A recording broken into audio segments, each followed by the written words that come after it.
Thank you, Professor Tang, and thanks to the Bedrosian Center for providing funding to begin this research on sea level rise. And the research is focused on how California state agencies can facilitate local adaptation to sea level rise.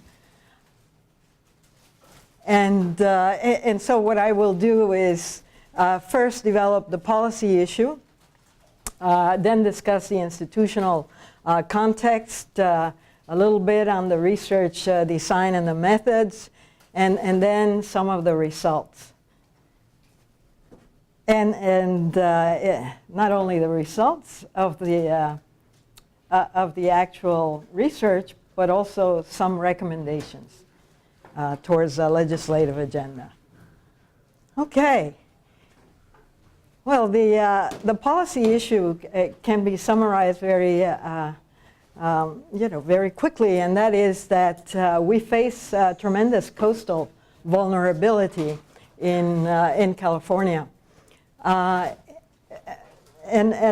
one of the things that has made it very clear is the climate adaptation strategy that was released in 2009, which projects a sea level rise of about 55 inches by 2100, accompanied by increasing storm surges and so on.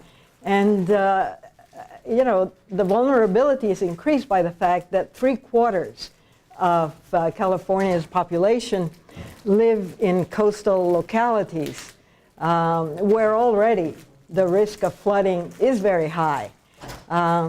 According to recent studies, and I'm going to show you a table from that, already today we have almost 2,000 miles of coastal roads and railroads that are susceptible to flooding, and $50 billion in coastal buildings as well at risk from 100-year flood events and so on.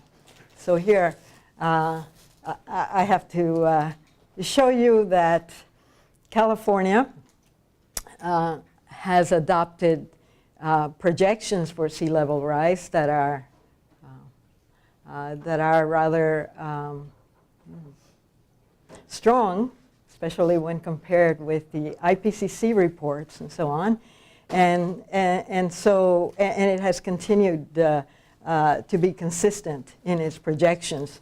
I should point out that these projections are based on the National Research Council report for the whole Pacific coast. And so I do think that California has a basis for going beyond the IPCC projections. Because the NRC report is actually much more focused on the actual context of the Pacific coast. Okay, I also want to point your attention to the fact that it's not merely, because we typically think about sea level rise as something that is going to occur very slowly. And if the projections are to 2100, then you can think, oh, well, if this is occurring slowly, we can take some time in figuring out what to do. But the fact is that we are liable to storm surges at any point. And this is a very nice graphic, although I'm not quite sure you can quite make it out, that shows that here you've got 2010 high tide. The storm surges go quite above the floodplain already. And as the sea level is projected to increase, you can see the difference here between this base and this one here. And so this schematic building would be flooded so much more. And then, of course, you see by 2100 that there would be the storm surges would produce tremendous amount of damage way beyond coastal properties. Okay. Just a little bit more on the vulnerability along California's ocean coastline.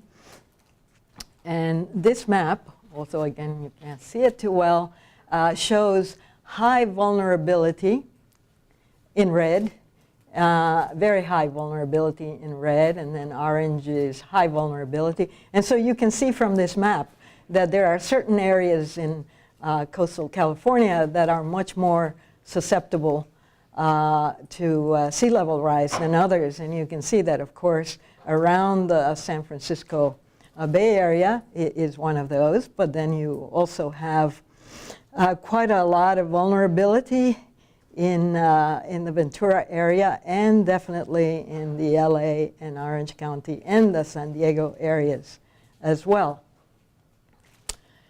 And just to give you an example, this is a map that produced a lot of controversy, of course, from the San Francisco Bay Conservation and Development Commission, BCDC is the acronym, and I probably won't be able to make myself say the entire title, so remember BCDC. So you can see here that the deep blue areas would be areas that would be inundated, and let's see, and the less deep blue areas potentially exposed to an approximate 16-inch sea level rise, which is what is being projected for 2050 or so. And the deep blue is really shows the inundation potential by 2100 or so. And so these maps showed that both the Oakland airport and the San Francisco airport were subject to inundation, for example. Okay, here's a table that summarizes the coastal population at risk from a 100-year flood event currently, right here, and under a 1.4 meter sea level rise. And you can see the differences here from currently 269,000 people to, by 2100, almost 500,000 people. And then roads and rail now close to 2,000 miles that will approach 4,000 miles by 2100. And the estimate that currently there is a 50 billion liability for structures along the coast, and this will double pretty much by 2100. And so on. Okay, so we are approaching great vulnerability along California's coastline. What can we do about it? Okay, of course we can plan, but plans have to be implemented, right? And so in the literature from way back, 1990 or so, 3 major types of response strategies have been identified. And these are often called retreat, accommodation, and protection strategies.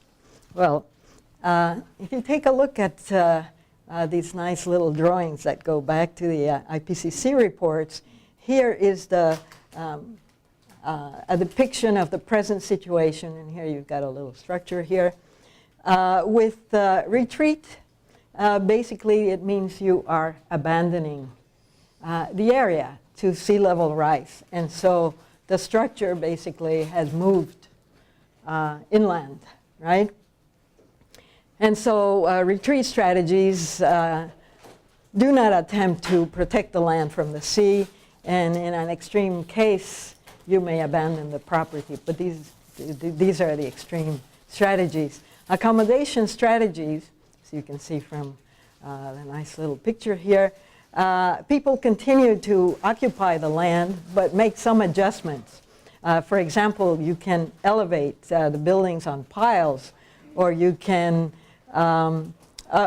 grow if agriculture is occurring along the coastline, you can grow, for example, flood or salt-tolerant type of crops and so on.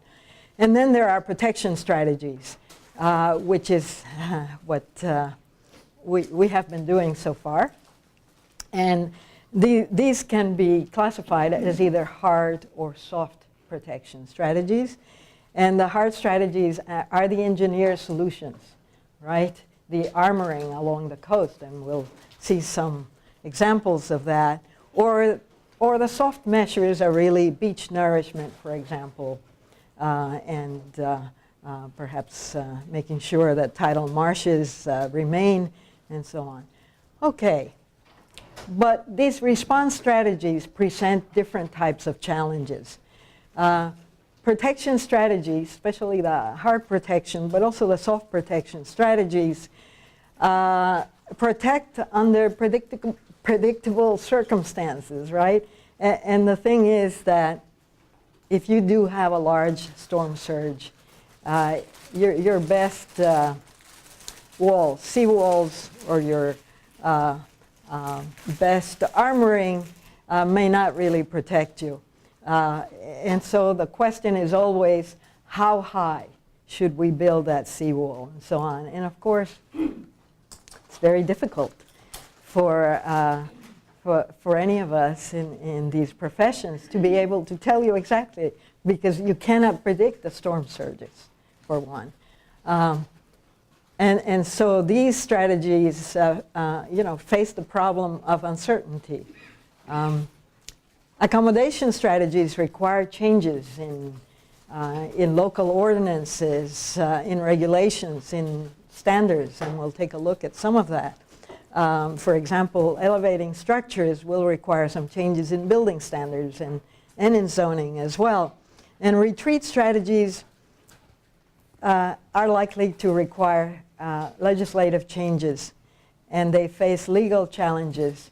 If you want to basically restrict development along the coastline and not permit any development along the coastline, you probably will be challenged in the courts under the takings doctrine, which basically says that you cannot take or you cannot reduce to nothing the use of a property without just compensation and due process and so on. And planners have been dealing with these takings challenges now for several decades. Well, okay, so now we know something about the different kinds of strategies.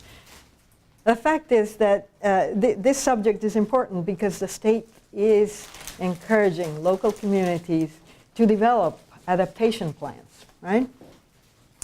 And of course, the state began to focus on climate change very much on the mitigation side of climate change. But by 2009, with the California Adaptation Strategy, it began to focus on adaptation. And this is something that is happening throughout the world. The first cities and countries that have been focused on this issue have very much focused on mitigation. Now, since about 2007, we all know that no matter how much we mitigate at this point, we will be faced with unavoidable consequences of climate change. And so we have to focus on adaptation strategies. And so the state is encouraging local communities to develop planning to deal with sea level rise, and there are many guidelines from all kinds of agencies that have been produced to help local communities to do this. And the local planning capacity for coastal adaptation has been the subject of several surveys, and I'm just going to tell you about the most recent one that was conducted by USC researchers from Sea Grant and Susie Moser and so on. And this one was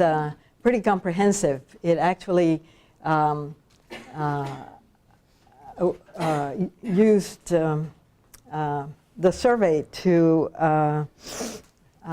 elicit responses from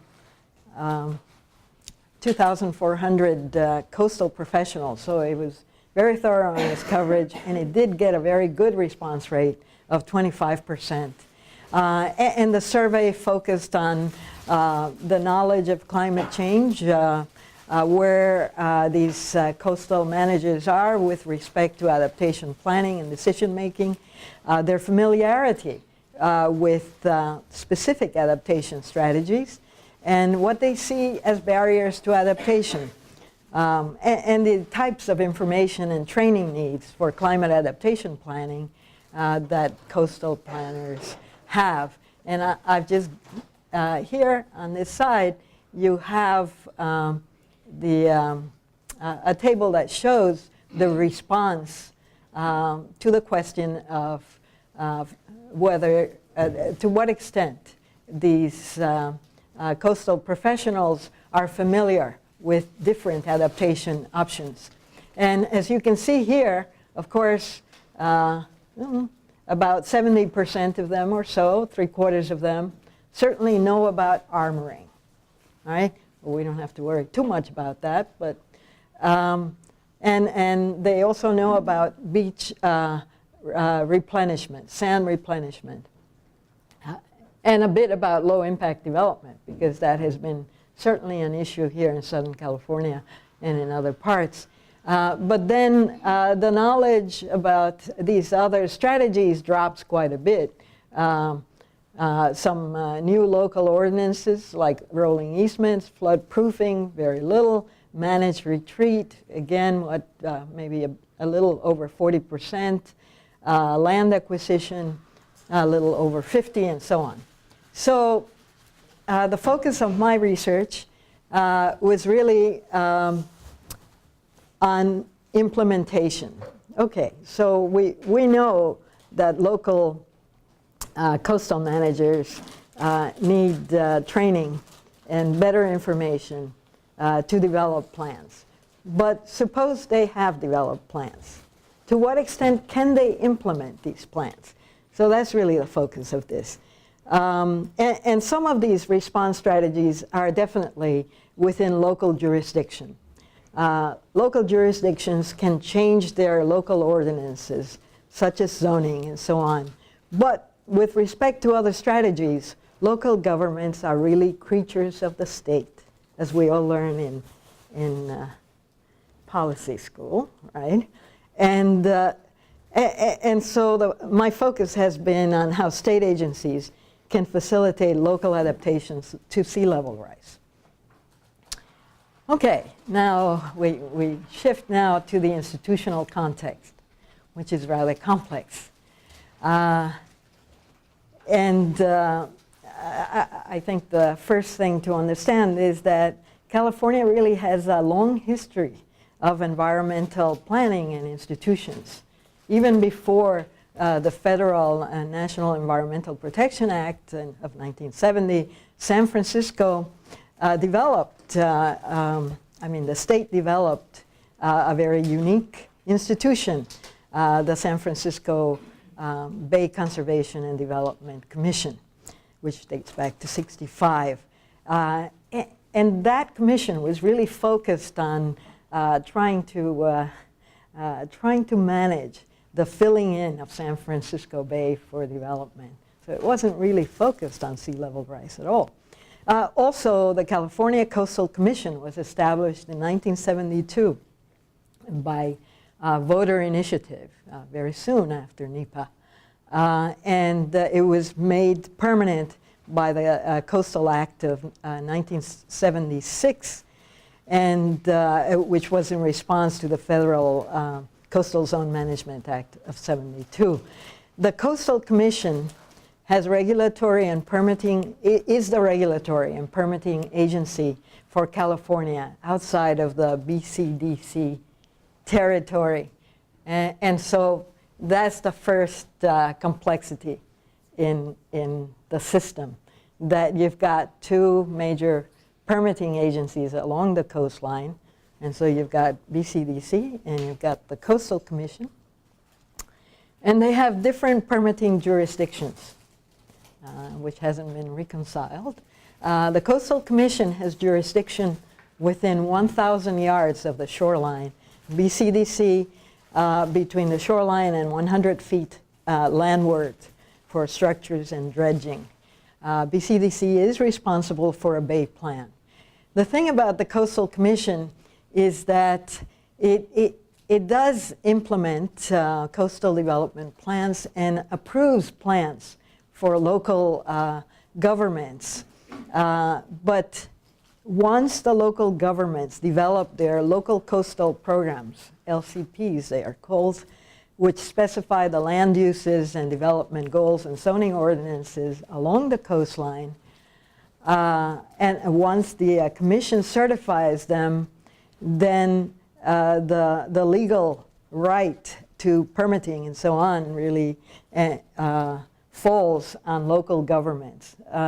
The issue that people are concerned about with respect to this is that once those LCPs have been certified by the commission, there is no requirement that they be updated.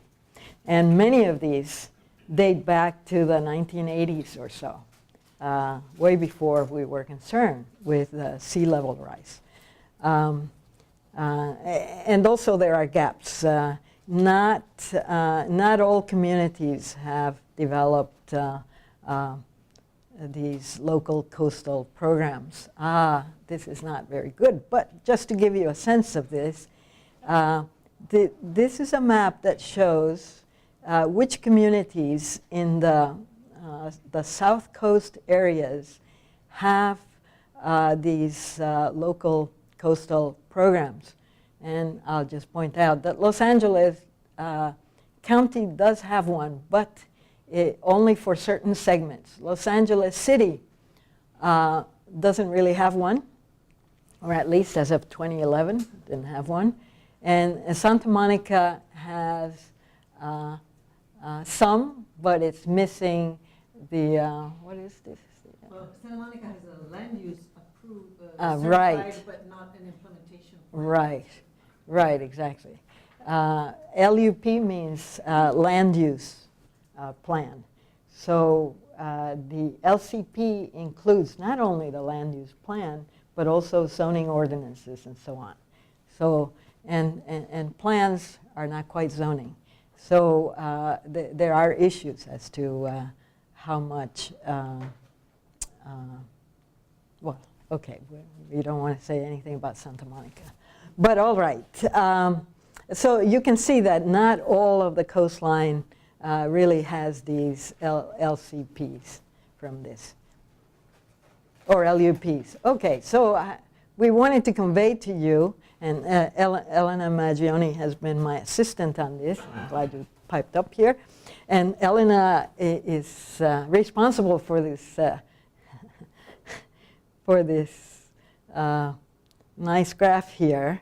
It's not quite where we want it to be, but it gives you a sense of the galaxy of major state agencies and departments involved in coastal planning for sea level rise, but not quite. Okay, so the blue here, these are departments within the Natural Resource Agency, right? And so what you have here is the Water Resources Agency, which is huge, right? So the magnitude of these globes has to do with the number of employees and also the budget, or not, just employees? The volume of the surface is the budget, and where they are on the right. y-axis is the number of employees.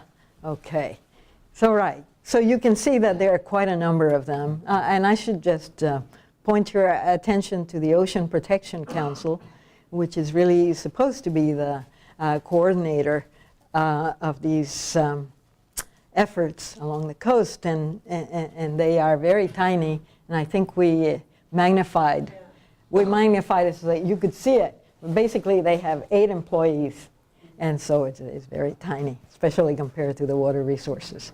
But you also have, beyond the Water Resources Agency, you have the Environmental Protection Agency. And in particular, you have a number of programs such as Cal Recycle and so on involved in this. And also you have OPR, which is the Office of Policy and Research under the governor. And this is very important because they are responsible for guidance on local planning. That is their major policy responsibility, but they also have been coordinating and serving as the liaison between local governments and state agencies and so on. Okay, I should tell you about the, I should tell you a bit more about the fact that these agencies have been organized into what are called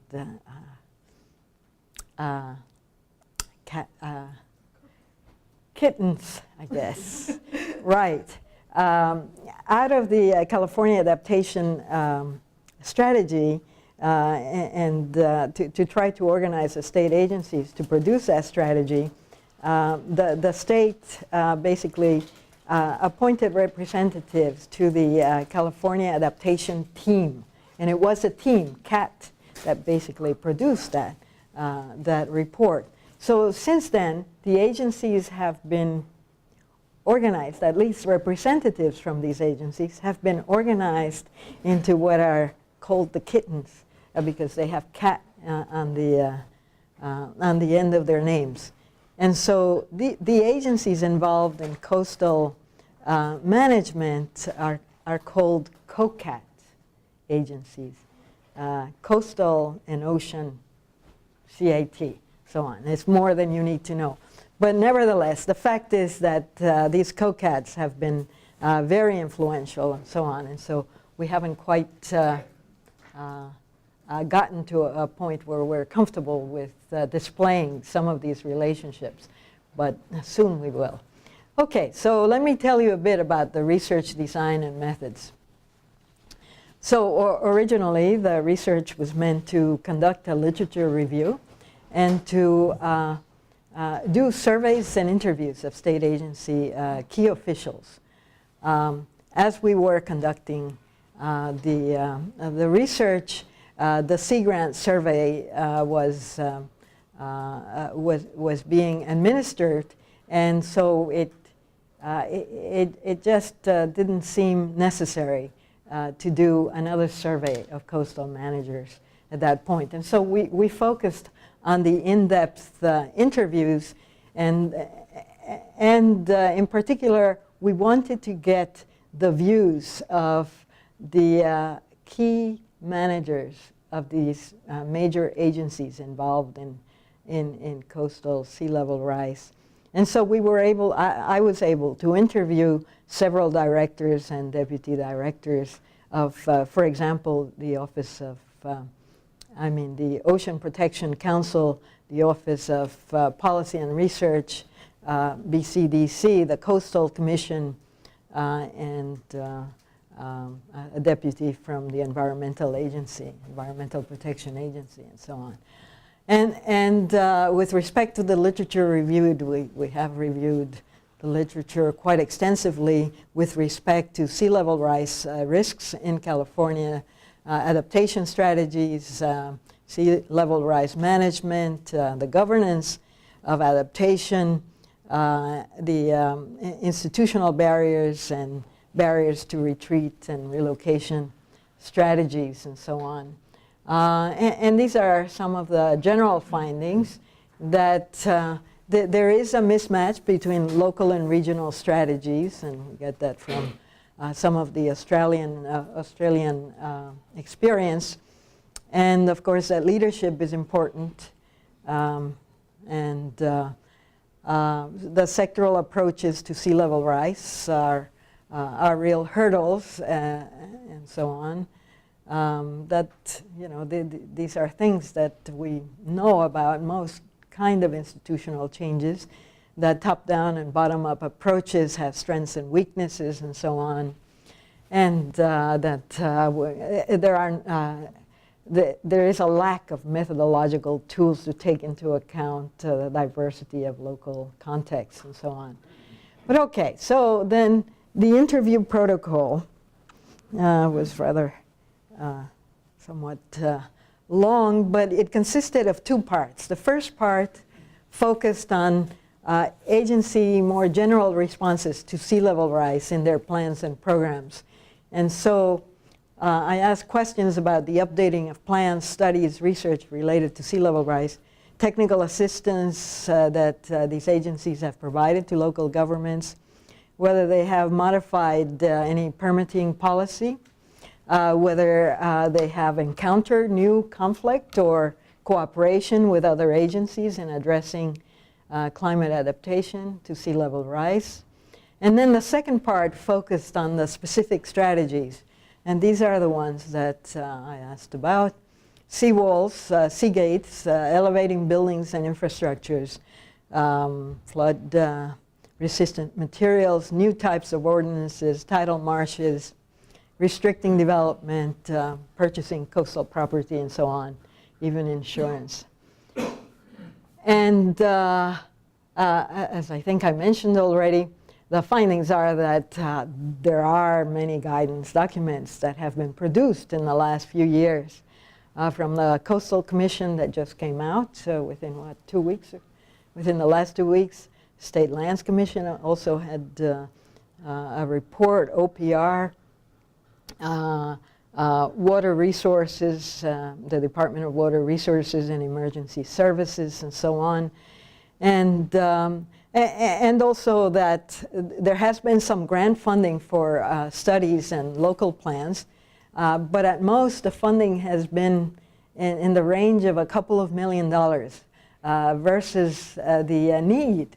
And this is, the need is based on the responses to these grant announcements, which basically seem to be more than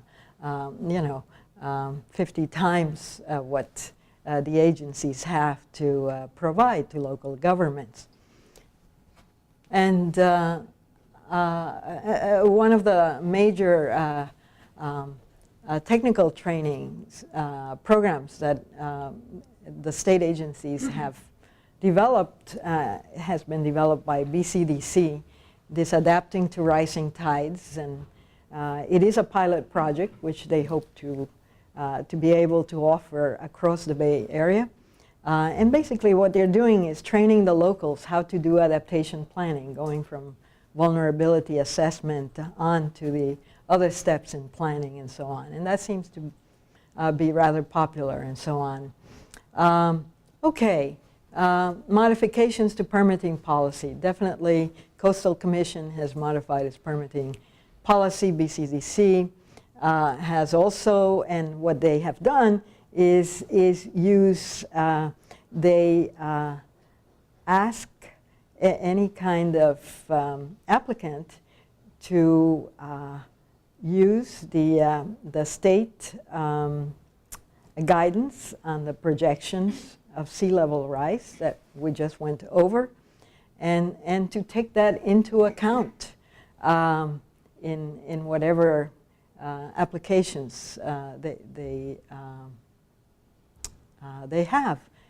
On the other hand, neither agency has really denied permits as a result of these changes. And what I heard was that they work with developers to modify their applications so that it does comply with the revised permitting policy. I also asked about new conflict or cooperation on addressing sea level rise issues, and BCDC did mention that yes, there had been some conflict with the development community when they changed their plans and permitting and so on. But the one thing that all the agencies did mention was the COCAT, that this state organization of the different departments involved and agencies involved in coastal management, which began in 2006, has been very successful. Everyone mentioned that, and it seems that that's the case. So this could be a subject for further study as to how to coordinate action on a complex issue like sea level rise. Okay, so local on the local responses. Okay, I can't go into all of them, but we'll focus on a few of these. Okay, so here is the idea behind the seawalls, right? It is a prime strategy that coastal communities have been using. It seems that there are 136 miles of seawalls already in California, and the Pacific Institute study projects that by 2100, the state would need 800 miles of new seawalls and levees. And these can be very expensive. Sometimes in some of these affluent coastal communities, a seawall to protect a house could be as high as $300,000 and $500,000 or so. And again, because of storm surges and so on, the protection could be temporary. But the thing that this nice graphic does is show you what seawalls do to beaches, right? Basically, they erode beaches. So here's the beach width that you started with when that seawall was put up. And this is what happens to beaches in front of seawalls. Basically, public beaches disappear over time. And so this is a real public issue. But this is the preferred strategy altogether. And the state action on seawalls, the Coastal Commission with this very recent draft guidance document discourages the use of hard protection unless no other feasible alternative is available. It guides local governments to develop design standards for the more frequently used hard protection and so on. And that these seawalls and so on should be monitored for damage from sea level rise hazards and so on. And also the Coastal Commission has been pretty much encouraging these that seawall permits expire after 20 years or so. And I wanted to show you this. So this is from a recent article of May 2013 from the LA Times. And this is about Solano Beach, that you know, the property owners and the city have been engaged in a controversy over these high seawalls and so on. And some of the concrete walls are 30 to 40 feet tall, more than 200 feet long, anchored to the sandstone bluff by metal rods and designed to look natural. One such wall designed to safeguard 5 homes cost approximately $2.5 million. And homeowners argue that they are being sacrificed because city officials are eager to please the California Coastal Commission, which likes the 20-year idea. Because now the city of Solano Beach is now has adopted a land use plan that requires any permit for a new seawall or for expansion or upgrading to expire after 20 years or so. We'll come back to that. So sea gates.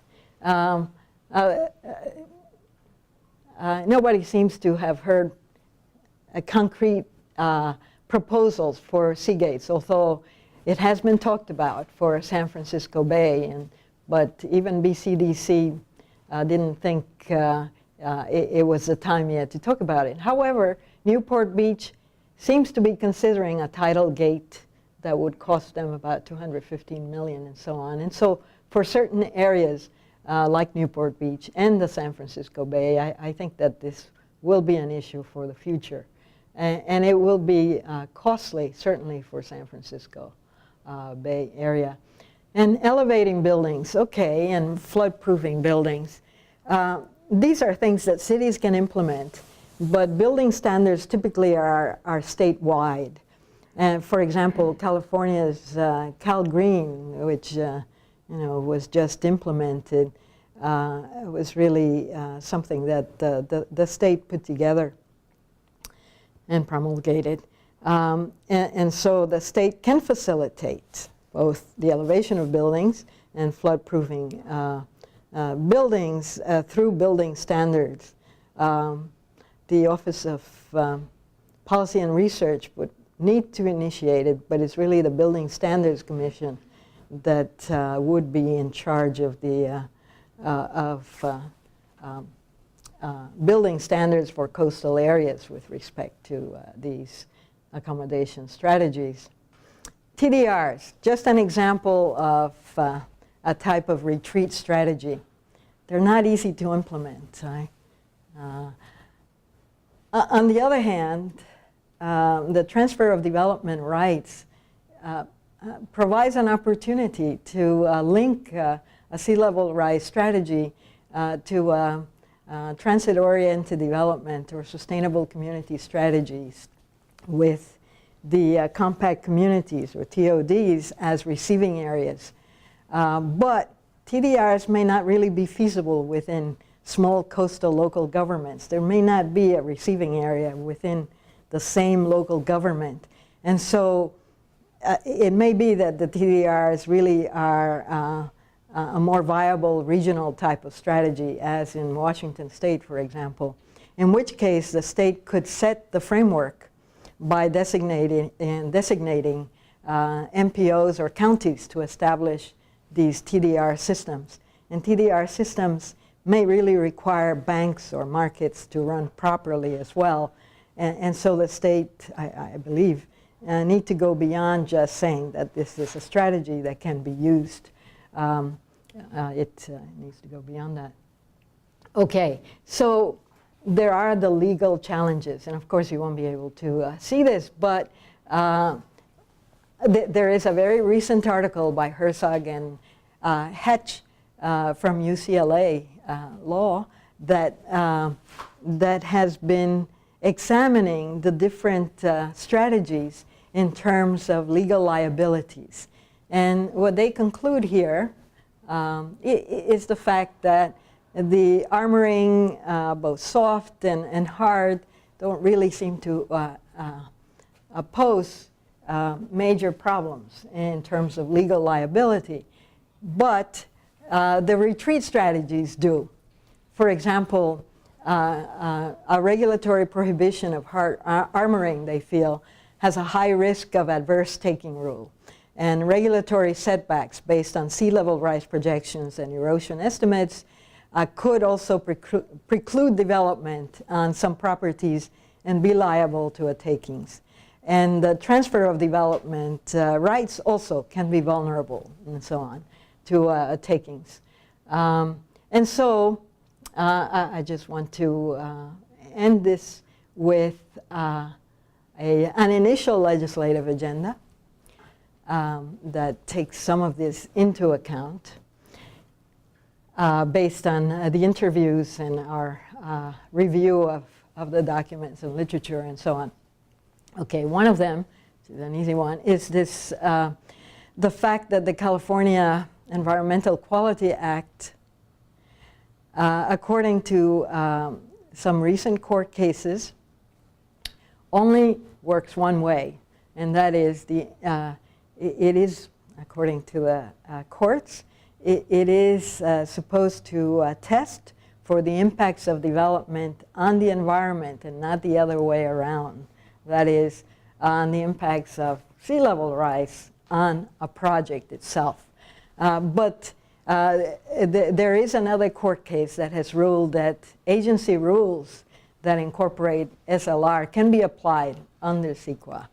And if local plans require sea level rise related conditions, then CEQA has to incorporate them in the review process itself.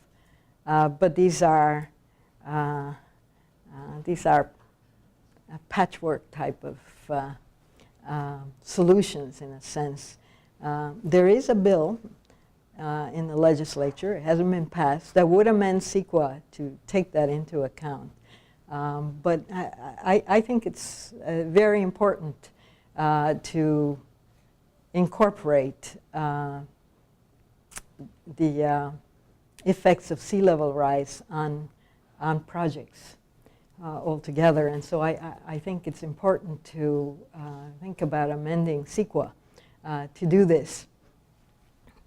I think that we need an AB 32 adaptation equivalent. AB 32 is really focused on mitigation to climate change. Adaptation right now rests on an executive order, and executive orders are fine. On the other hand, executive orders can be taken away depending on the political circumstances and so on. The fact is that the need for adaptation is not going to go away. And so it's really important to ensure that either AB 32 is amended to incorporate adaptation, or that there is an equivalent altogether. And okay, so I showed you the findings from the Herzog and Hetch article, because basically, if local communities amend their local plans and ordinances in particular, to take into account sea level rise, they are the ones liable to court challenges. The state has developed a lot of guidance documents, but they haven't developed model ordinances. Seems to me that if the state develops model ordinances, then local communities would be protected from the legal challenges. And it would be the state, one would hope, that would end up in court. And the state really has a lot more resources than local governments. I mean, if we leave this as it is, a lot of local governments will not want to face legal challenges, and they will be reluctant to amend their local ordinances, right? Like that Solano Beach example that I showed you. It really should not be Solano Beach. It should be the Coastal Commission, or it should be, the state, OPR, and so on. So, all right. So there are a lot of other issues that we could focus on, but this is to give you a flavor of this. The last one. The one thing that we heard, of course, is that there isn't enough money to help local agencies, local communities to train, to develop local plans. And the state is faced with the problem that it cannot require local governments to change their plans unless it provides the funds to do it. And so, it sends out all these guidances and so on, but it cannot require this. And so almost everyone I talked to said, yes, there is a tremendous need for all of this. And also the state agencies that are dealing with these things do need the funding. Many of them, the bond issues that are supporting them are basically expiring, diminishing resources they're facing. And so I think that we need a new coastal bond issue. And of course, this is kind of crazy to say, because we've been trying to pass a water bond issue now. Actually, we've been trying to put it in front of the voters for about now 5 years. I think it's going to finally make it in 2014, perhaps. And it's so difficult. On the other hand, given the fact that we have had this history of such a long lag time to get a bond issue passed, it's probably a good idea to begin to think about this now and propose it now, because perhaps within 10 years we may get it passed, right? And so, and we will need it, definitely. Okay, I think we'll have to end it this way. Thank you very much, and perhaps we now can have some time for questions. Okay. Thank you. Yes. Professor Tang had to leave because he had to go to a job talk, which is on the yes, third of floor. course. So he asked me to simply say, let's open for questions. Yeah. So I Okay. said, let's open for questions. Yes. Okay. I'm sure you have many. Yes. Okay, Elena, you can't ask a hard question, though. But I was wondering, there are these policies that the state has on wetlands and erosion that Right. really are not touched by the sea level rise. Right. This did not emerge in your interviews. Yeah. They did talk about how, well, for example, Coastal Conservancy did talk about how they are incorporating the idea of rolling easements, that, you know, it's an ambulatory type of thing and so on. But I'm not quite sure how they would implement you know, that kind of idea once they face the problem. Right. Yes. I see a lot of similarities between the advances that we're doing in AB 32, as you mentioned it, and the way that we're managing carbon is the way that should be managing sediments. I feel a lot of unfairness out of these policies is because the beachfront property owner is like the last developer of the road. They are being asked to pay for the externalities of the whole system. For years and years and years, we have dams, we have sediment that stays off the watershed, and it's just not making it down to the coast. The fact that we don't have good scientific records doesn't mean that it doesn't happen, and it can be unfair. The same thing we have, the sediments don't go down the rivers because we have the zero sediment suspended in the water quality fields. And then we have pavement for every single city, every single road, every single house is paved over natural terrain that at some point will be eroded and become sediment to the beach. So maybe there's a lot more parallelism between the mechanisms that we're using for AB 32 and what we should be doing really to manage the shoreline. Because in my point of view, the state should be somehow responsible for the preservation of the shoreline as a resource, not just pass along all the responsibility to the local government and then to us say, as the draft policy say, that homeowners should just assume the risk in front of the beach, where we have been damming the sediments and therefore. Yeah, that's an interesting point of view. Actually, BCDC is involved in a research project that is trying with the Army Corps of Engineers to figure out what I have named a kind of supply chain for sand from the dredging to the beaches and so on. And so I think people are beginning to think about this.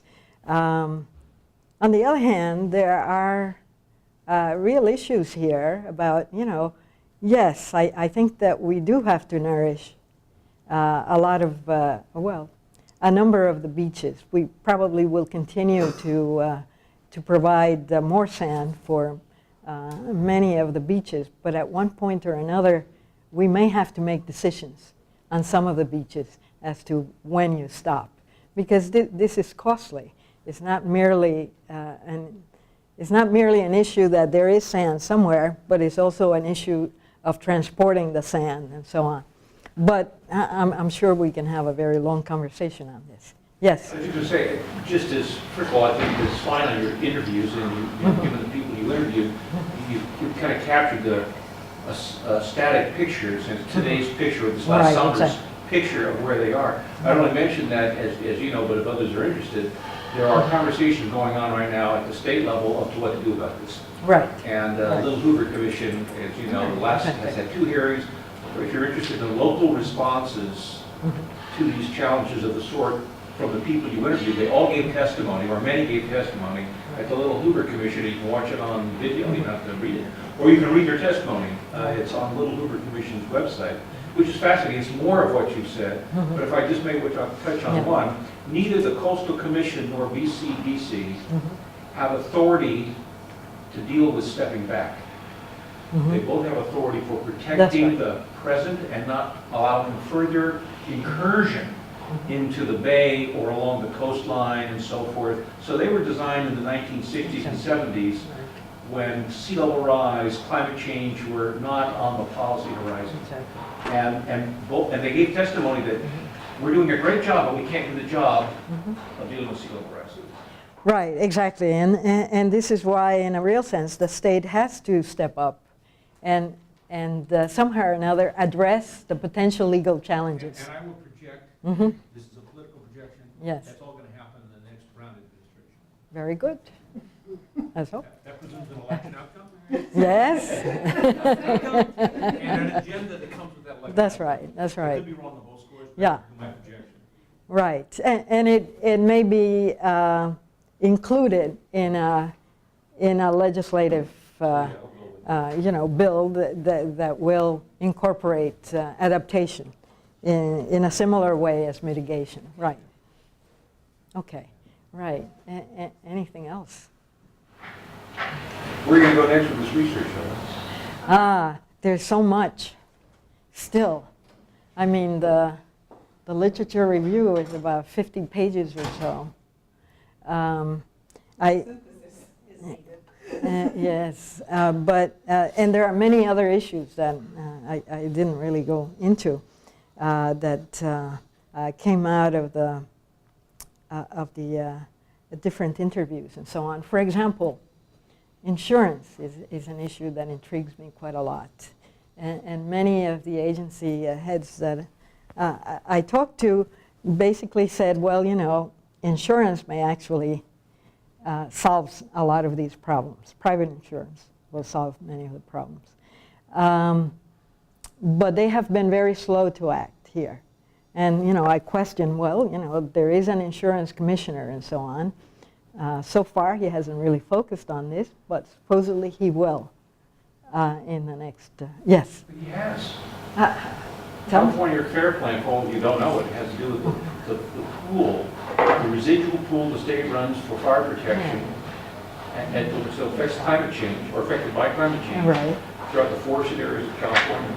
Yeah. And it's an adaptive strategy encouraging resilience. Right, but the sea level rise aspect of it has not really been focused on. And right, exactly. But that's next, exactly. And I think that's really very intriguing altogether. I would like to do more research on that. I think the model ordinances are important. I mean, for example, APA, the American Planning Association, when it was trying to promote smart growth and so on, developed a whole suite of model ordinances and provided them to local governments and so on. And this is an issue that came up with OPR. You know, they said the next thing we'll try to do is provide tools, because they said local governments don't have the money. They just want to, you know, they want something that is ready and that they can put their name on it and so on. I think obviously model ordinances will have to be tweaked here and there, but you know, the reason why they are important is that they really require good legal expertise. And the local governments may not have the funds to do this.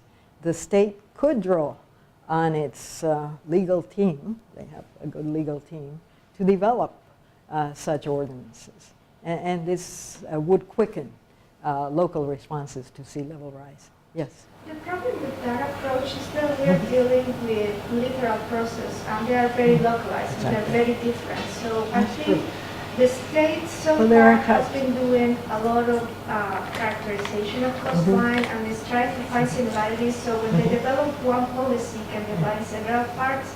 But I don't think the level of information is going to be sufficient. It needs to be actually a level of three factors, coordination in the same scale.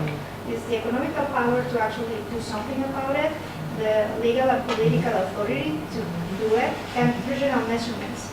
Because what I see is a strong disconnection. We're going to where we're going to protect the ports because we cannot move them, because they're expensive, and because it makes sense economically to keep it in place.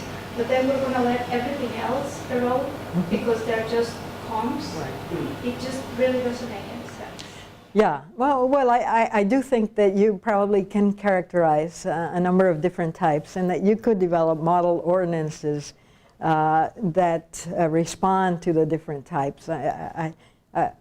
I do think that there are real differences along the coast and so on, and you're right about that. But I think with the types of research that is being done, I think if you can characterize some of these, you could develop some model ordinances that will help local communities act on this before it's, 2050, something like that.